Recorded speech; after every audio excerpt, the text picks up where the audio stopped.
Yo, Kpaceguy here, what's going on YouTube? Welcome back to the channel, and today I'm bringing you my final review of the Cadence Sound WB12, their Wild Beast line of subwoofers. Now, I've had these for a little over a month now, and I've listened to them, I've tortured them, I've done side-by-side tests with other companies against them, and I have a pretty good idea of what I want to say about these. But before we move forward with that review, I do want to say this. If you guys are looking at Cadence Sound equipment, make sure you go to cadencesound.com and use code Kpaceguy at checkout to get 10%, I believe it's 10% off of your total purchase. It doesn't go to me, I don't get money from it, it's just a nice little link for you guys to get a little bit of money off of your stuff. Now, I also have used the Cadence Sound QRS series component speakers in my car. I did a review on that a few months back, and I am still to this day absolutely blown away with Cadence Sound door speakers. I have 6.5 coaxials in the rear, and then I have 6.5-inch components in the front. And man, they are one of the best sounding door speakers that I have ever heard in any vehicle, ever. Hands down. I'm not just saying that because I'm working with them. I absolutely mean that. They're still in my car today. I love them. So guys, check out cadencesound.com, and if you find anything you like, use code Kpaceguy to get 10% off your total purchase. Alright guys, so here's what we're doing right now. We are going to review the WB12s. This is Cadence Sound's big subwoofer line. They have a 15-inch version that's a little bit stronger, but these are the 12s, the WB12s, and they are absolutely phenomenal. We're gonna get right into it. Let's start with the pros of this speaker. The build quality is something that I have to just start with. The build quality on these speakers are better than a lot of brands that we all know and love. Not gonna name any brands, not gonna shame anybody, but the build quality on these speakers is you're gonna be hard pressed to find somebody who does it better. The basket is made of some really tough material. I had no worries or problems when I was carrying it around or moving it or unscrewing it and pulling it out of the box. I never once worried that I was gonna break the basket or break the terminals off or something like that or harm the surrounds. This speaker is built with some superior quality. Has a USA made voice coil in there, has a really nice motor structure, plenty of ventilation for cooling at high excursion, high volumes. It's amazing how well built these speakers are. And even with their door speakers, those are built with some thought too. So I have to start with the build quality. Build quality is very important because you guys, you're gonna take your subs out of your box, you're gonna change your box, you're gonna move it, all that stuff, and you're gonna have to take your subs in and out of that box, or maybe you're changing boxes, and you don't wanna have to pull your sub out and then worry about it breaking on you. Or if you have it inverted, you don't want it to break on you. These, I have no fear that these will last the test of time, inside and out. It's just a great build quality. So that's the first pro I wanna talk about. The second pro is how deep these subs play. Now on their website, it says they play on a 20 hertz. On their little spec card they give you in the box when you buy one of these, it says 10. But I tested it all the way down to 20, and I tested it all the way down to 10. It's in a video. They play down to 20 for sure. After that, you don't really hear anything, which the human ear can't hear much past 20 anyway, but these subs weren't doing anything past 20 on the SPL lab, the SPL meter that we were using. They didn't do much there either, but they play low. I'm talking SCAR VXF low. If you guys are familiar with SCAR VXF, that's what I have. They play crazy low, like stupid low, down to like 17 hertz or so, and at least in my car. These play down to 20 with some authority. I was very impressed with how low they can go. They really truly do play deep bass. So if you're somebody who's looking for a subwoofer that's gonna play super low, these subs will have no problem. I'm surprised how low they play with how low of X-Max they have. They don't skirt very far, which is more for the SPL side of things, but they really do sound good. They sound good, which is gonna lead me to my next pro, which is the sound quality. If you are a sound quality kind of person, if you want your vehicle to have the best possible sound that it's gonna be able to have, these subs are something you need to be looking at for sure. The sound quality on these subs, they might be well past their price point when it comes to sound quality. It was so clean, so accurate. Even at the higher frequencies, 90 hertz, 100 hertz, 110 hertz, they were very accurate. They are very punchy when you want them. You can listen to any genre of music that you want to. I'm somebody who listens to rap, hip hop, R&B, gospel, Sometimes I throw on a little classical song because I'm a music major, blah, blah, blah. I listen to every song that you can, every type of music that you can. And I heard it on these subs, and they sound phenomenal on just about every genre you can think of. They are accurate, they are tight, they move quick. So they don't have any problem keeping up with the beat. They sound phenomenal. Even in a box that was slightly smaller, it was pretty close to spec, maybe slightly smaller than what it was asking for. It sounded so accurate, so tight, so punchy, and it digs really low. So you can play that hip hop R&B stuff and it still sounds good, So that's another pro for me. Now, my last pro for this, these are rated at 1200 watts RMS, 2400 watts peak. I had them on the Cadence Sound QRS 1.3000D, their 3000 watt RMS amplifier. That's their biggest amplifier they offer too. And we paired them up with two of these. So they were seeing a lot more power than what they really wanted to, and they took it.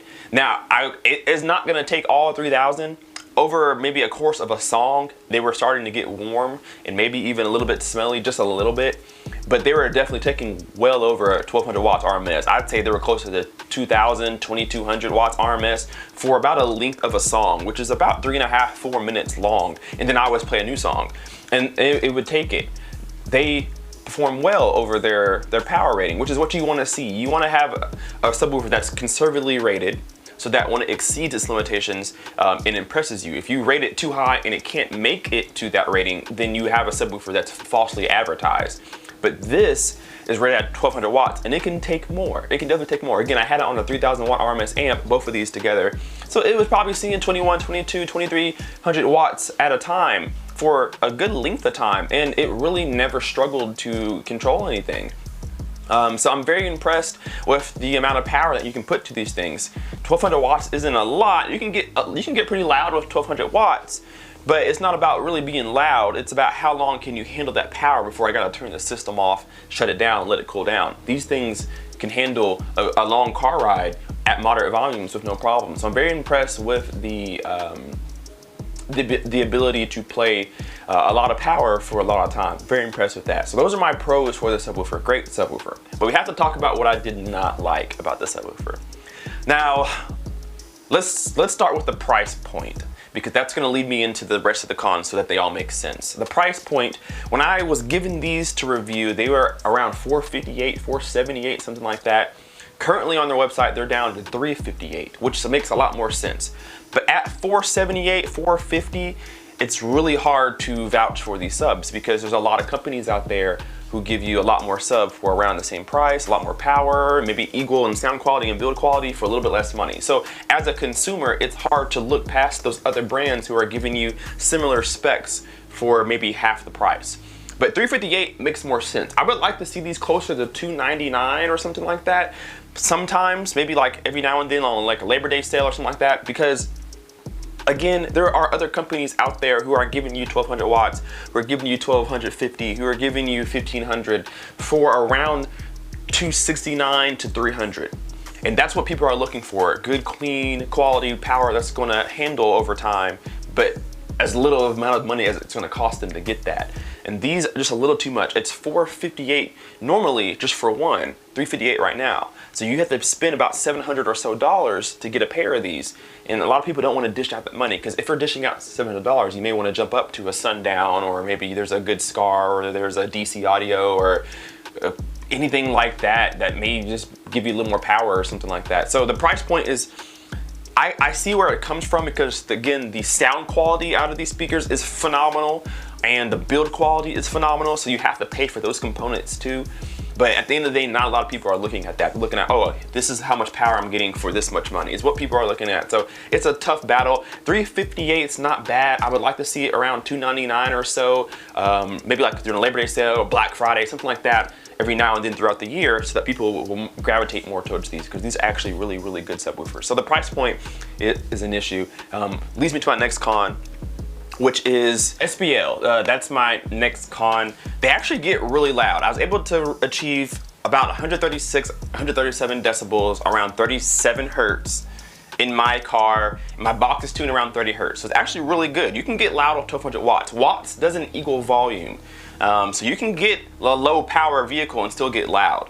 But my complaints were, is the overall X Max. This is more built towards sound quality. So you have an 18.5 millimeter X Max. That's how far it travels from its resting position and then it skirts up and back down to resting position. It has 18.5 millimeters, which is probably around 1.5 inches, 2 inches maybe, or something like that, close to there. So with that being said, because it's limited on which way, how far it can travel, it's limited on how much air it can move. So you're not gonna get as loud as you may want to without cooking the coil or destroying something inside. So it's a nitpick. It's not made for SPL, although they did say it could be for both. I don't know if I would use these for SPL purposes because it's so geared towards sound quality that I think it's more appropriate to use them in that kind of scenario because there isn't a lot of travel, isn't a lot of X Max, so you're not going to be able to create enough air, to move enough airspace to be able to create a large amount of volume. So they're much more geared towards sound quality. Don't get me wrong though, 136 decibels is pretty loud. And I was very impressed with that. I didn't think I would be able to get them that loud. I think I probably could have got them louder if I had it tuned correctly. I was kind of just guessing on what they could handle, but I could probably get to about 138, maybe 139 for a short period of time if I really tried. So it's not bad. It's really, really good for a sound quality speaker. But a lot of people my age or a little bit younger are gonna want a lot of sound or sound SPL. So it's not really a con, it's more of a characteristic. It's more for the sound quality kind of people because it's built to be that. It can get pretty loud for what it is, but it's at $458 price tag or $358, you kind of expect more volume out of it, which is probably where the con comes from. You probably want a little more sound out of it, but again, it's a really good sound quality speaker, so I think it needs to stay in that realm for it to be its best. So that's my con for that too. Other than that, guys, I don't have any other issues at all. This subwoofer is absolutely good. It's very good. I put it up against the Scar EVOs because spec-wise, that was very similar as far as how much watts they can handle, their X Max, their frequency response. The Scar EVOs were very close to these as far as the spec sheet goes, but the Scar EVOs cost $199, which is where that con came from. But I put them head to head together. These are better, I'm saying it now, these are better than the Scar EVOs. Hands down, they are better. They're better. Scar EVOs, they play the same SPL, about 136, 137, 138 on most applications. You may be able to squeeze a little bit more, but they play about the same volume. They have the same X Max, so they're pretty similar in that aspect. They have just about the same handling capacity. These are 1200 watts. Scar is 1250 watts, so they're very similar in that sense. But the Scar EVOs do not dig anywhere near as low as these do. I think the Scars drop off after 30 or 29. These go down to 20 if you tune your box that way. So right there, that takes the cake. The sound quality is not even a competition. The sound quality out of the Scar EVOs, they're not bad, but these smash it, and they better for the price you pay for them. So that's over with too. Build quality, Scar doesn't have it, EVOs don't have it, this has it. This has the build quality, the coil, the motor construction, the basket, the terminals, the tinsel leads, the spider, the cone, everything is just high quality in this subwoofer. Not that Scar EVOs aren't high quality, but these are just so much more. So these beat the Scar in 3 different categories. The only thing that Scar has against these is that it's half the price. So it's a tough buy, but these are better than the Scar EVOs for sure. So I'm not paid to say any of this. It's just my personal opinion, but I think you guys should take a look at Cadence Sound because I've been impressed with everything. I had a full Cadence Sound build in my car for a while. The subs, the amplifier, and the door speakers, all from Cadence Sound.